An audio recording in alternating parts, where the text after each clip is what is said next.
Tutaanzia kule kisha tutakuja hapa, alafu tutamalizia kule. Aya, padiri wetu huyo. Padiri huyo. Leo jio amesahau. Bwana Yesu asifiwe. Amen. Shuhuda tunazo nyingi zilizopita, hata na huu mwaka shuhuda tunao ya mwaka jana usiku tu shuhuda ilikuwepo. Lakini nitasema shuhuda ambazo zilipita mwaka 2025. Mwaka 2025 umekuwa mwema sana kwangu kwa neema za Mungu. Wakati tunaanza BCC Midnight Prayer Power usiku, kuna mahitaji huwa na utaratibu fulani hivi mwaka unapoanza na mention maombi kama 10 hivi. Prayer item hizo ambazo iwe isiwe hizo ni lazima niombe, mengine akija sitastiki sana. Kwa katika prayer item zote ambazo niliomba, na ni moja tu ambayo kidogo imechelewa na yenyewe ni masuala ya ndoa baba. Kuna sababu zake. Lakini zingine naona zimejibiwa. Kwa neema Bwana tuliomba wakati nanunua simu. Nilisema Bwana nisaidie hii simu ambayo nanunua nisiwe mtazamaji wa watu, bali niwe mtazamaji kwa njia ya platform za social network. Kwa baada hapo nikaanzisha media baadhi ya YouTube, Instagram. Kwa nikasema Mungu nataka nitoke nisiwe kwa wale watu ambao na scroll tu kila muda na angalia wengine wamefanya nini. Nataka niwe kwa wale vijana mmoja wapo Tanzania ambao watu wataweka bando wasikilize leo Vodi katupia kitu gani kwenye mtandao. Kwa namshukuru Mungu. Amen. Kwa namshukuru Mungu, huu mwaka tumepasua anga kwa nguvu sana ya maombi bila promotion. Baadhi ya media zingine wanatoa fedha ili wapate promotion, wapisukume media zao, matangazo mengi Insta, lakini mimi sikuwa na tangazo ni Roho Mtakatifu. Kwa hiyo tukaomba, nikasema Bwana mimi na push hivi vitu mpaka dunia ifanye interview. Sasa mimi nilikuwa nafanya kwamba ipo siku vyombo vya habari vitanioji labda mwakani huko, miaka ijayo huko nikishakuwa na platform kubwa, lakini Bwana kanishangaza. Tumeujiwa na vyombo vya habari vidogo, tumeujiwa na Tanzania, tunaposema Tanzania TBC, lakini jana juzi Jumamosi tuliojiwa na dunia, yani BBC, na Roho ametupia Insta, jana walitupia TikTok. Kwa hiyo ukiingia angalia tu BBC, itakuwa ni kama posti ya 4, utaona pale nimekaa na sweta yangu hii na koti yangu nzuri na mhubiri Yesu. Wow. Hebu ngoja wakuhoji kidogo. Umesema umehojiwa na wapi? Tumehojiwa na vyombo vya habari vidogo. Vidogo ni kama kipi? Vidogo ni kama ni platform ambazo bado si kubwa sana kama Masanja TV. Pia tumefanya mahojiano na Crown, lakini pia kuna Chomoza, vyombo vikubwa vingine kama Clouds, TBC, tumeenda Wasafi. Usiseme tume. Kwani ulikuwa na nani? Nimeenda Wasafi. Yeye na Roho Mtakatifu. Okay. Lakini pia tumeenda Wasafi, lakini jana tena nilipigiwa simu nikatupa baadhi ya shoti Star TV Mwanza, najua hapa makao makuu kwake hakuna. Kwa Mwanza pia tumefika baba Star TV leo. Tumewatakia heri ya mwaka mpya. Vyombo vikubwa ni kama sasa kwa kidunia. Sasa kwa Tanzania ya mwisho kabisa ilikuwa ni TBC ambapo tulienda kuhojiwa na taifa la Tanzania. Kwa hiyo tukawakilisha. Ya mwisho kabisa tukapasua anga za kidunia ni BBC. Ya hatari. BBC walikuhoji ukiwa wapi? BBC waliniambia nataka tuje ofisini kwako. Sema ofisini. Ukapeleka ofisini. Nikasema ofisi zipo. Nikamwambia baba mwenye nyumba na Baraka Besi, kasema wekeni mwenye nyumba kwa. Tukamwambia wekeni mazingira vizuri hapa, watu wanakuja ofisini.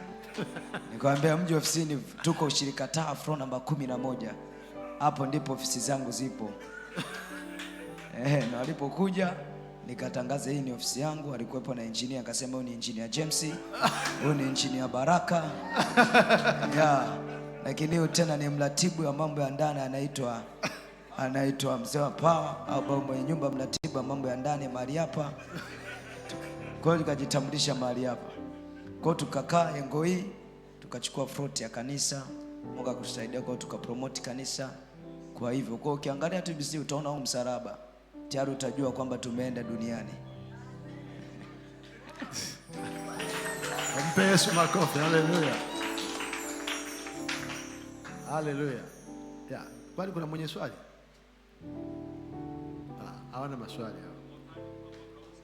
hao. Sasa kama maono ya mwaka huu, maono ya mwaka huu, maono ya kwanza ni kuhusiana na shule.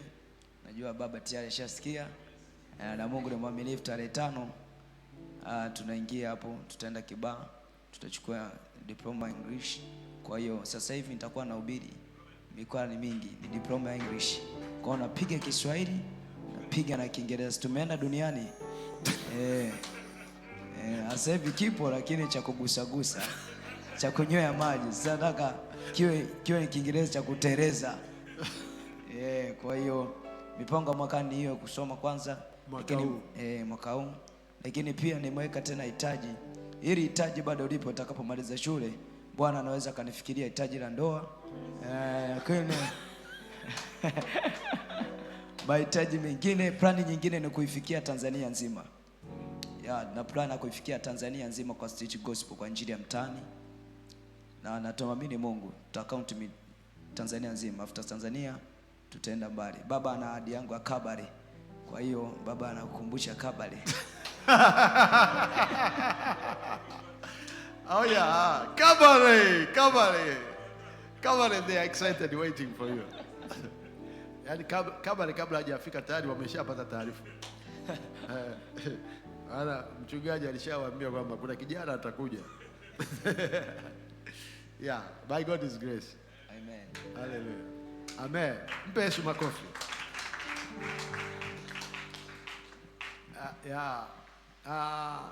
Nataka nikutie moyo, especially vijana au yeyote yule ambao unajiona wewe si kitu, kwamba wewe ni nobody. Hakuna ambaye alianzia gorofani, hakuna ambaye alianzia juu, wote walianzia chini. Sasa usidharau mwanzo mdogo, usidharau pale ulipo. Lazima kila mtu awe na historia, umetoka wapi. Pale ulipo paheshimu. Haleluya, haleluya. Daudi alianza akichunga kondoo kwa baba yake, na hata Samueli alipokuwa ametumwa na Mungu, nenda ukampake mafuta mwana wa Yese. Kati ya wana wa Yese, Daudi hakuhesabiwa kwamba na yeye yupo. Yese akaleta watoto 1, 2, 3, 4, 5, 6, 7, alafu akafunga mstari.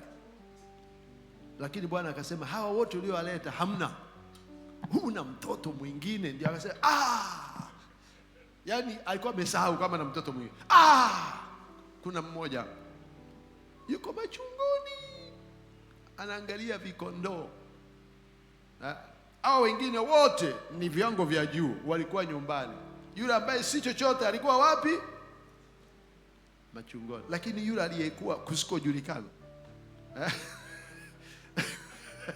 alijulikana mbinguni. Haleluya. Yeah. Bwana Samueli akamwambia Yese, hatutakaa mpaka huyo aje. We remain standing until he come. Hao walipokuwa napita one handsome man akina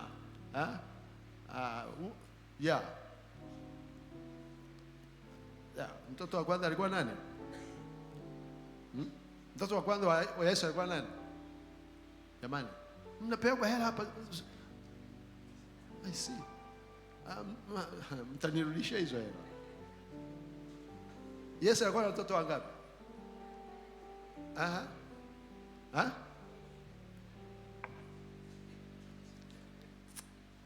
Unamwona huyu sasa? Alikuwa Eliabu.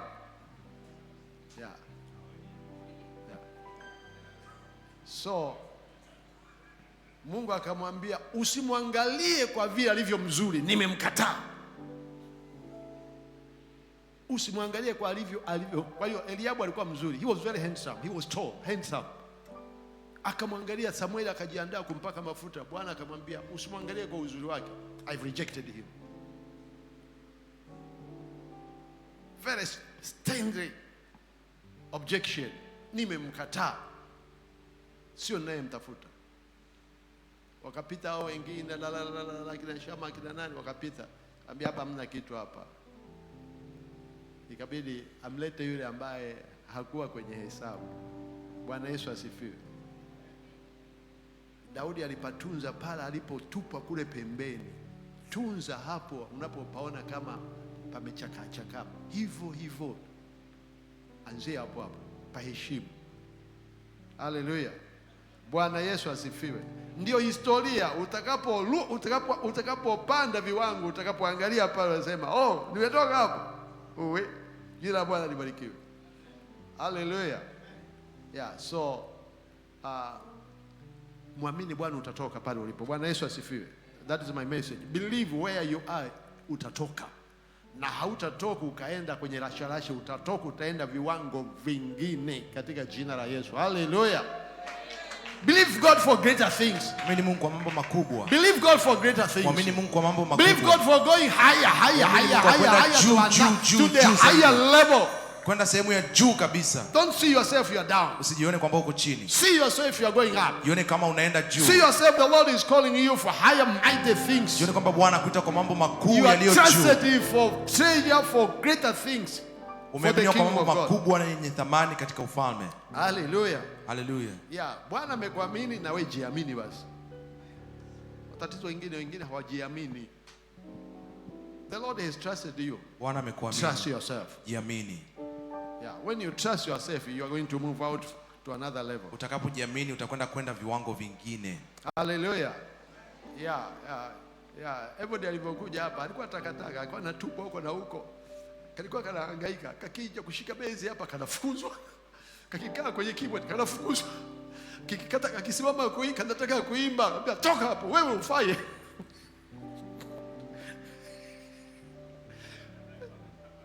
Alikuwa akati tamaa. Mpaka siku moja kesi ikaja kwangu. Huyu kijana hafai, anaharibu madhabahu. Yeah. I have to defend him. Sema, leave this boy alone. Mwache.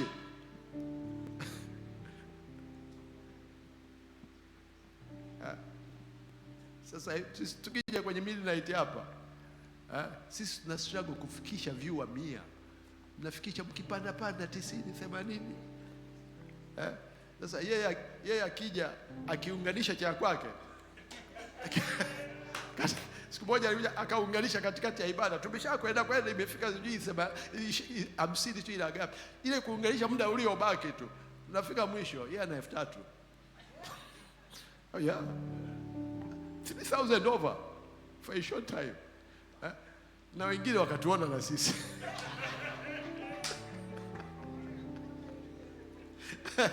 Tukapanda sikio tukafika angalau 100. So, mimi as a leader, I build myself to trust anybody. Mimi kama kiongozi najijenga kumwamini mtu yoyote. Pote pale ulipo una nafasi ya kutoka unaokawa vitu vingine. You can be anybody. Unaweza kuwa mtu yoyote. Yeah.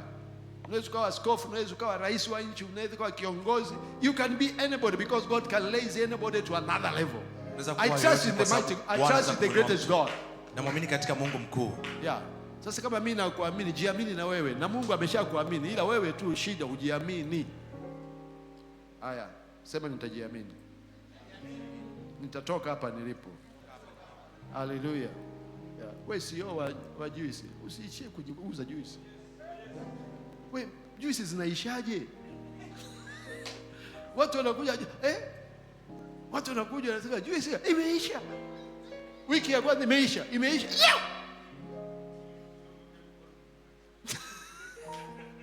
Jumapili nakuja. Yeah.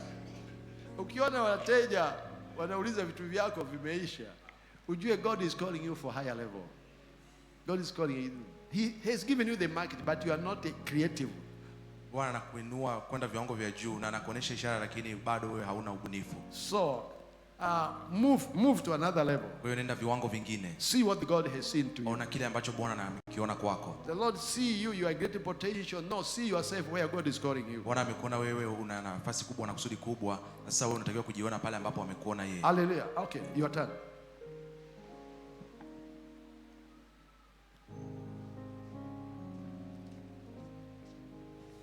Amen. Bwana Yesu asifiwe. Amina. Mimi na ushuhuda mmoja ambao mwezi wa 12 Mungu amefanya kitu tofauti. Kama wiki 2 zilizopita nilikuwa nimetoka chuo. Nikaa nasikia tunaenda kanisani midnight. So nakumbuka nikaa nimetii ile sauti, nikaa nimekuja.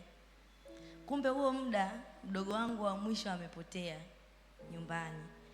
Wanatafuta, afu hawakuniambia kwa sababu sijui kwa nini hawakuniambia, mimi mpaka sasa hivi sijui. Ila mdogo wangu ule wa mwisho Samson alikuwa amepotea. Kwa hiyo mimi naendelea na maisha yangu, kumbe mtoto nyumbani hayupo. Kwa hiyo nakumbuka nikaa nimekuja hapa.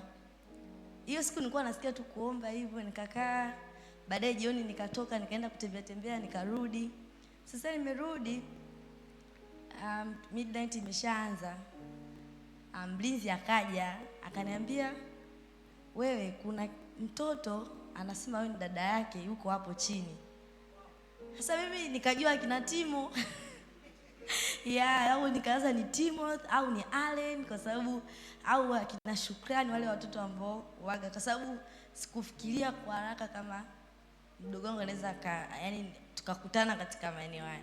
So nakumbuka nikashuka chini. Kwanza aliponiambia tu unaitwa Lilian Elias, nikasema hili jina hamna anayelifahamu hivi kwa usahihi. So nikajua direct ni mdogo wangu. Kwa hiyo nakumbuka nilishtuka, nikashuka hata bila viatu. Nikashuka hapo chini, nikamkuta amebebwa na bodaboda. Amechoka sana. Bodaboda ananiambia, sasa nilipomuona nilishtuka kwa sababu yani ni kitu ambacho hivyo. Kwa bodaboda ananiambia nimemkuta uhasibu. Ananiambia ametoka nyumbani, sisi tunakaa Mbagala Matitu. Ana miaka 10. Ametoka Matitu, anasema kwamba anamtafuta dada yake. Yaani moyo wangu ulijawa na yani nilishindwa hata hapa nashindwa kueleza. So sikuweza kumwambia chochote. Ananiambia tu nimemkuta amechoka sana, nikajua mwanangu. Kwa namgeuza hivi. Yaani alivyokuwa anamuona yupo kwenye nani zake, akajua huyo mtoto ni mwanae, anafanana na mwanae. Kwa hiyo alipomgeuza hivi akajua kwamba sio mwanangu, lakini mbona sio mtoto wa mtaani.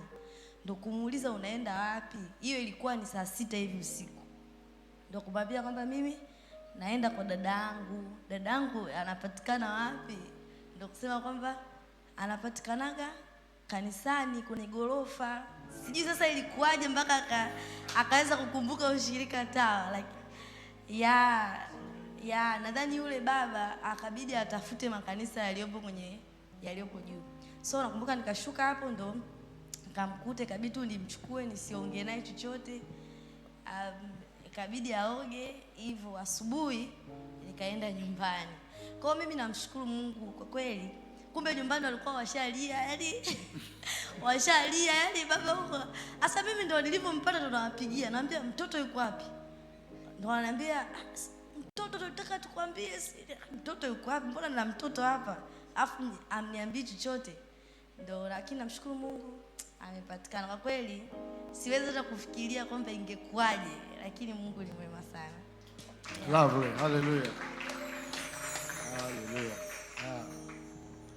Ndio sikia alikuwa amelala. Okay. Kuna mtu amenyosha mkono huko. Mmeokoka? Anybody is the testimony this side? Yote upande huu mwenye ushuhuda. Hallelujah. Basi kama hakuna mwenye shuhuda mwingine, naomba tumpe Yesu makofi.